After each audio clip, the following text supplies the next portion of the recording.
বেলা পান্তা খায়া পাথর হাতে লইয়া মাঠে মাঠে করুর কাল আমি যাব লইয়া কে আছে তুই আলো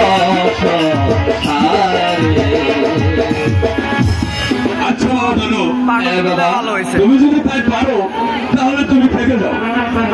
হ্যাঁ বাবা, ছেলেটি বড় অসহায়। বাবা, তুমি তাকে আমাদের এখানে আশ্রয় দাও না বাবা। তুই যখন বলছিস তাহলে আমি সত্যি বলছো? সত্যি বলেছি। আচ্ছা বাবা জানো, হ্যাঁ বাবা আমি তুমি তো আমার কাছে রেখেই দিলাম তোমাকে, তুমি তো থেকে গেলে। আরে বাবু বাবা, ছেলেটা তো খুব অসহায়, 3 দিন ধরে অনাহার, তাকে কিছু খাবার দিতে হবে না? খাবারটা হ্যাঁ বাবা, আমি এক্ষুনি দিচ্ছি। খেয়ে নেই। বসো, এসো এসো বাবা তনু, এখানে বসো বসো বসো বসো বসো। বসো বস বস বস